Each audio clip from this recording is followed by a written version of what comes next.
Hello বন্ধুরা, আপনাদের সবাইকে স্বাগতম লোনলি এক্সপ্লেইনার চ্যানেলের আরও একটি নতুন ভিডিওতে। তো আজকে আমরা দেখতে চলেছি দ্য বিগিনিং আফটার দ্য এন্ডের সিজন 2 এর এপিসোড 4। আর এই অ্যানিমের আগের এপিসোডগুলো এই চ্যানেলেই পেয়ে যাবেন।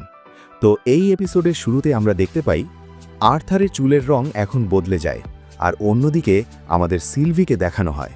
সিলভিকে যে নিজে ট্রেনিং করছিল, ট্রেনিংয়ের ফলে সে অনেক পাওয়ারফুল হয়ে গেছে, যার ফলে সিলভি একের পর এক বিস্টকে হারাচ্ছিল।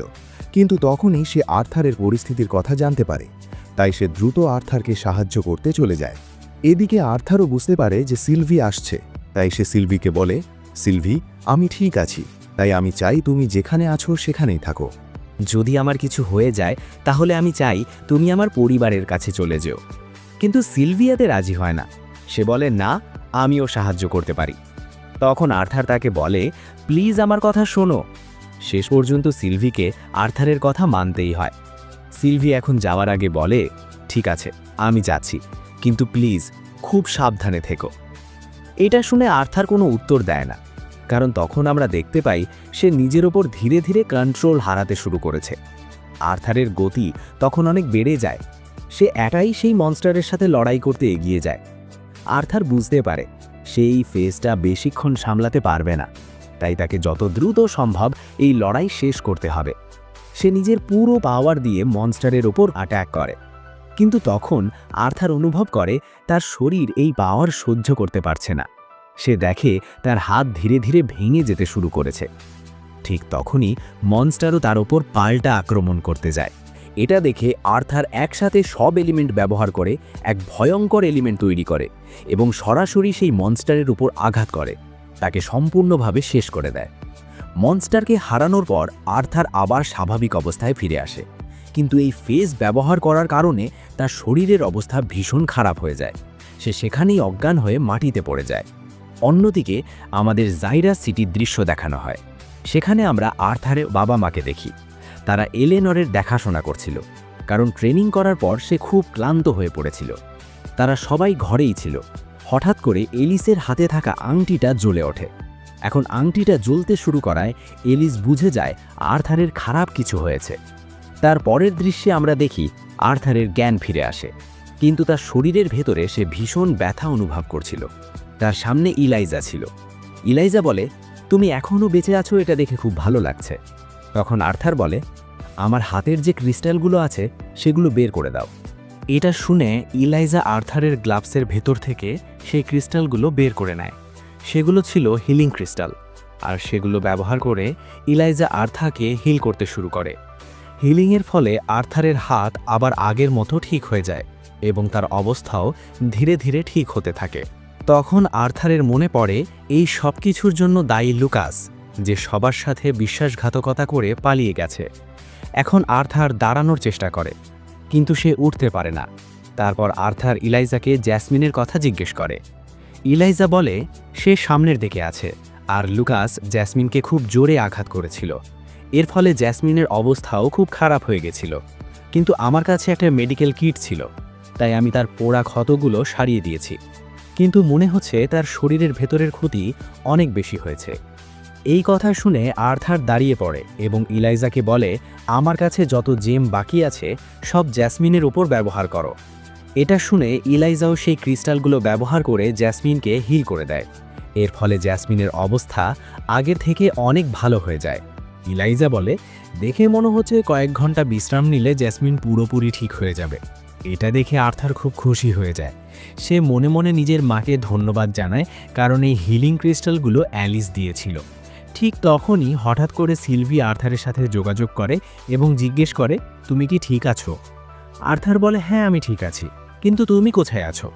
তখন সিলভি বলে, তুমি নিজেই তো আমাকে দূরে থাকতে বলেছিলে, তাই আমি দূরেই আছি। এটা শুনে আর্থার বলে, ঠিক আছে, তাহলে তুমি নিজের ট্রেনিংয়ে ফোকাস করো, আমরা এখন বিপদের বাইরে আছি। এতে সিলভি বলে, আমার ট্রেনিং এখন অতটা জরুরি নয়, আমাকে তোমার কাছে আসতে দাও। তখন আর্থার বলে, আমার কথা শোনো সিলভি, আমরা ঠিক আছি, তুমি তোমার ট্রেনিং করো। এবার সিলভিও রাজি হয়ে যায় এবং ট্রেনিং করার জন্য চলে যায়। এরপর ইলাইজা আর্থারকে জিজ্ঞেস করে, এখন কি তুমি আগে থেকে ভালো ফিল করছো? আর্থার বলে, হ্যাঁ, আমি এখন এতটাই ভালো ফিল করছি যে এখন আমি একটা ম্যারাথনে দৌড়াতে পারবো। এটা বলার পর দুজনেই হাসতে থাকে।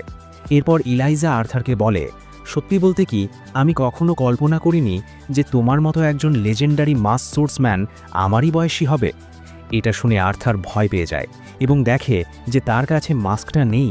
তখন ইলাইজা বলে, সরি, আমি তোমার মাস্কটা কোথাও খুঁজে পাইনি, তাই আনতে পারিনি। আর্থার বলে, ঠিক আছে, কিন্তু আমার তলোয়ার কোথায়? তুমি কি আমার কালো স্টিকটা এনেছো? ইলাইজা বলে, হ্যাঁ, আমি এনেছি, কিন্তু এটা দামি কিনা সেটা আমি জানি না। এটা দেখে আর্থার খুব স্বস্তি পায় যে তার তলোয়ার নিরাপদে আছে। এরপর আর্থার ইলাইজাকে ধন্যবাদ জানায় তাকে আর জ্যাসমিনকে বাঁচানোর জন্য এবং তলোয়ার এনে দেওয়ার জন্য। এটা শুনে ইলাইজা বলে, আমি যদি তোমাদের ওখানেই ফেলে দিতাম তাহলে আমিও ঠিক লুকাসের মতো হয়ে যেতাম। তারপর সে জিজ্ঞেস করে, যখন এল্ডারউড গার্ডিয়ান এসেছিল তখন তুমি ওখানেই কেন দাঁড়িয়েছিলে? জ্যাসমিন তো তোমাকে ফিরে যেতে বলছিল, তাহলে তুমি কেন যাওনি? আর্থার মনে মনে বলে, আমি একজন রাজা, আর রাজা কখনোই নিজের মানুষদের ছেড়ে যায় না। কিন্তু আর্থার তো রাজা হওয়ার কথা ইলাইজাকে বলতে পারে না, তাই সে বলে, আমি একজনের কাছে প্রমিস করেছি যে আমি একজন ভালো মানুষ হব এবং নিজের শক্তি ব্যবহার করে অন্যদের বাঁচাবো। এটা শুনে ইলাইজা হেসে বলে, তুমি তো এক বুড়ো মানুষের মতো কথা বলছো। এমন কি জীবন কাটিয়েছ যে তোমাকে এমন প্রমিস করতে হয়েছে? আর্থার বলে, সত্যি বলতে কি, আমিও ভাবি আমার জীবন কতটা অদ্ভুত। এরপর আর্থার জিজ্ঞেস করে, আমি কতক্ষণ অজ্ঞান ছিলাম? ইলাইজা বলে, আমি পুরোপুরি নিশ্চিত নই, তবে একদিনের বেশি তো হয়েই গেছে। এটা শুনে আর্থার দেওয়ালের পাশে বসে পড়ে এবং বলে, মনে হচ্ছে জ্যাসমিনের পুরোপুরি সুস্থ না হওয়া পর্যন্ত আমাদের এখানেই থাকতে হবে। ততদিনে চলো আমরা একে অপরকে ভালো করে চিনি। এই বলে আর্থার হাত বাড়িয়ে দেয় এবং বলে, আমার নাম আর্থার। এরপর আর্থার বলে, আমরা যে শেল্টারের ভেতরে আছি এটা দেখে তো মনে হচ্ছে এটা লোহা দিয়ে বানানো। এটা কি তুমি বানিয়েছো? ইলাইজা বলে, হ্যাঁ, কিন্তু মনে হচ্ছে এল্ডারউড গার্ডিয়ানের শরীরটাই পুরো গুহাটাকে সাপোর্ট দিচ্ছিল। তখন আর্থার বলে, কিন্তু এভাবে শেল্টার বানানো তো শুধু একজন ডোয়ার্ফই পারে, তাই তুমি নিজের সম্পর্কে কিছু বলো। এটা শুনে ইলাইজা বলে, আমি তখনই বলবো যখন তুমি নিজের সম্পর্কে বলবে, যে তোমার চুল সাদা হয়ে গেল কিভাবে, আর তোমার শরীরে ওই চিহ্নগুলো এলো কিভাবে, তোমার চোখও তো জ্বলছিল। আর্থার বলে, ঠিক আছে, আমি বলবো, কিন্তু আগে তুমি বলো। তখন ইলাইজা বলে, আমি ঠিক জানি না যে আমি আসলে কোথা থেকে এসেছি, তবে আমাকে কিংডম অফ ডোয়ার্ফে বড় করা হয়েছে। ওখানকার এক এল্ডার যার নাম রেডিয়াস, তিনি আমাকে বড় করেছেন। আমি যখনই আমার বাবা মা সম্পর্কে জানতে চাই তখনই সে এড়িয়ে যায়, আর আমার ছোটবেলার কোনো স্মৃতিও নেই। মনে করার চেষ্টা করলে শুধু কষ্টকর স্মৃতিই মনে পড়ে। তবুও আমি মোটামুটি স্বাভাবিক জীবনই কাটাচ্ছিলাম, কিন্তু যখন আমি ডার্ক অরেঞ্জ স্টেজে পৌঁছাই তখন আমার জীবন বদলে যায়, কারণ তখন আমি হঠাৎ এক বিশাল এনার্জির স্রোত অনুভব করি এবং অজ্ঞান হয়ে যাই। আর জ্ঞান ফিরলে দেখি আমার চারপাশে অনেক কালো লোহার স্পাইক। তারপরই এল্ডার রেডিয়াস আমাকে বলে, তোমার এখন এখান থেকে চলে যাওয়ার সময় হয়েছে। সবকিছু এত দ্রুত ঘটেছিল যে আমি বুঝতেই পারিনি যে আমার সঙ্গে কি হচ্ছে। আমার হাতকে চুলকোতে ইচ্ছে হয়, কিন্তু আমি চুলকোতে পারি না। আমি শুধু এটুকু জানি সব কিছুই আমার শক্তির সঙ্গে জড়িত, কিন্তু আসল কারণটা কি সেটাই বুঝতে পারছি না। এরপর আর্থার নিজের গল্প বলে যে সে 4 ধরনের এলিমেন্ট ব্যবহার করতে পারে, আর এর মধ্যে 2টা এলিমেন্টে আর্থার পুরোপুরি মাস্টার করে ফেলেছে। এটা শুনে ইলাইজা অবাক হয়ে বলে, কিন্তু তোমার শরীরে এত চিহ্ন এলো কিভাবে, আর চুলের রঙই বা কেন বদলে গেল? আর্থার বলে, আসলে আমি একজন বিস্ট টেমারও, তাই ওই সময় আমি আমার বিস্ট উইল রিলিজ করেছিলাম, তাই এমনটা হয়েছিল। এটা শুনে ইলাইজা জিজ্ঞেস করে, তোমার বয়স কত? আর্থার বলে, কয়েক মাস আগেই আমার 11 বছর পূর্ণ হয়েছে। ইলাইজা বলে, আমি তোমার থেকে 1 বছরের বড়, কিন্তু এতে গর্ব করার কিছু নেই। এটা শুনে দুইজনেই হেসে ওঠে এবং এভাবেই তাদের মধ্যে গভীর বন্ধুত্ব গড়ে ওঠে।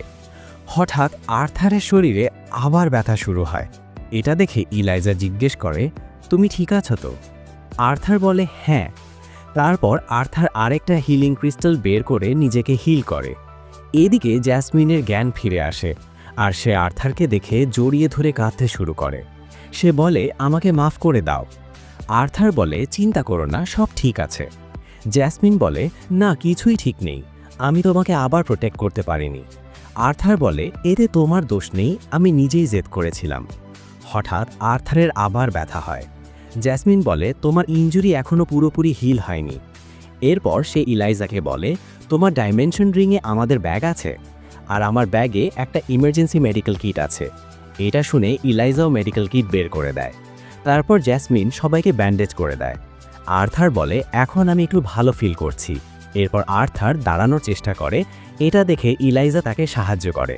আর্থার বলে চলো বাড়ি ফেরার সময় হয়েছে। তারা বাইরে বেরিয়ে দেখে আর্থারের বানানো বরফ এখনও সেখানেই আছে। বাইরে এসে আর্থার জিজ্ঞেস করে আমাদের পার্টির আর কেউ বেঁচে আছে কি? ইলাইজা বলে রেজিনাল্ড আর ব্রাল্ডকে এল্ডারউড গার্ডিয়ান কনজিউম করেছিল, তাই তারা বেঁচে নেই বলেই মনে হয়। তখন জ্যাসমিন জিজ্ঞেস করে তাহলে সামান্থা কোথায়? ইলাইজা বলে আমি আসার আগে তার চারপাশে একটা লোহার শেল্টার বানিয়েছিলাম, কিন্তু পরে গুহা ধসে পড়ে, তাই সে বেঁচে আছে কিনা ঠিক জানি না। আর্থার বলে চলো তাকে খুঁজি, আর এল্ডারউড গার্ডিয়ানের বিস্ট কোটাও খুঁজে দেখা দরকার, ওটা এখানেই কোথাও থাকার কথা। ইলাইজা বলে দাঁড়াও আমি সার্চ করার চেষ্টা করি। সে আর্থ পালস নামে এক শক্তিশালী স্পেল ব্যবহার করে, যার মাধ্যমে চারপাশ স্ক্যান করা যায়। এতে সে সামান্থাকে খুঁজে পায় এবং বুঝতে পারে তার হার্টবিট এখনও চলছে। তারপর তারা সামান্থাকে খুঁজতে যায়। এটা দেখে আর্থার খুব অবাক হয়, কারণ সে জানতই না যে মাটির নিচের জিনিস স্ক্যান করার মতো স্পেলও আছে। পরের দৃশ্যে তারা সামান্থার কাছে পৌঁছে যায়। সেখানে সামান্থা খুব গুরুতরভাবে আহত ছিল। ইলাইজা যখন তাকে ছুঁতে যাচ্ছিল, ঠিক তখনই আর্থার তাকে থামিয়ে দেয় এবং বলে যে একটা লতা এখনও সামান্থার পা শক্ত করে ধরে রেখেছে। যদি এখনই এটা সরানো হয় তাহলে সামান্থার চোট আরও বেড়ে যাবে। এই কথা বলার পর আর্থার সামান্থার পালস চেক করে বলে পালস তো স্বাভাবিক আছে, আর সামান্থার শুধু হালকা জ্বর হয়েছে, এছাড়া তার জীবনের কোনো ঝুঁকি নেই। এটা শুনে জ্যাসমিন সামান্থাকে তুলে নেয় এবং বলে চলো এখন ফিরে যাই। এরপর আর্থার মনে মনে বলে মনে হয় এখানে এল্ডারউড গার্ডিয়ানের কোর পাওয়া যাবে না। তারপর তারা সেখান থেকে চলে যেতে শুরু করে, কিন্তু হঠাৎ করেই মাটি কেঁপে উঠতে শুরু করে। এটা দেখে ইলাইজা সতর্ক হয়ে যায় এবং নিজের পাওয়ার ব্যবহার করতে যাচ্ছিল, কিন্তু আর্থার তাকে থামিয়ে বলে চিন্তা করো না। ঠিক তখনই তারা দেখে আকাশ থেকে খুব দ্রুত সিলভি নেমে আসে, আর তার কারণেই মাটি কেঁপে উঠছিল। দীর্ঘ সময় পর সিলভিকে দেখে আর্থার নিজেও অবাক হয়ে যায়, কারণ সিলভি আগের চেয়ে অনেকটাই বদলে গেছে। সিলভিকে দেখে ইলাইজা ভয় পেয়ে বলে এটা তো একটা ড্রাগন। তখন আর্থার তাকে বলে এটাই আমার বন্ড, আর এর নাম সিলভি। তখন ইলাইজা বলে কিন্তু ড্রাগন তো বহু শতাব্দী আগেই বিলুপ্ত হয়ে গেছে। আর্থার বলে হ্যাঁ, তাই আমি চাই তুমি সিলভির ব্যাপারে কাউকে কিছু বলো না।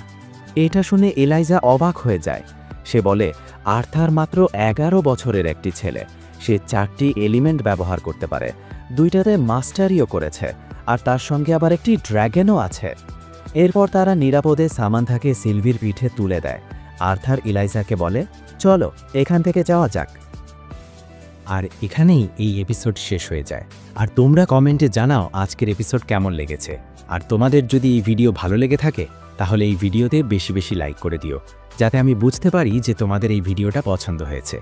আর চ্যানেলে নতুন হলে সাবস্ক্রাইব করে তার পাশে থাকা বেল আইকন ক্লিক করে অল নোটিফিকেশন সিলেক্ট করে দিও, যাতে এর নেক্সট এপিসোড আপলোড দেওয়ার সাথে সাথেই তোমাদের কাছে নোটিফিকেশন চলে যায়। তো টেক কেয়ার অ্যান্ড আল্লাহ হাফিজ গাইজ।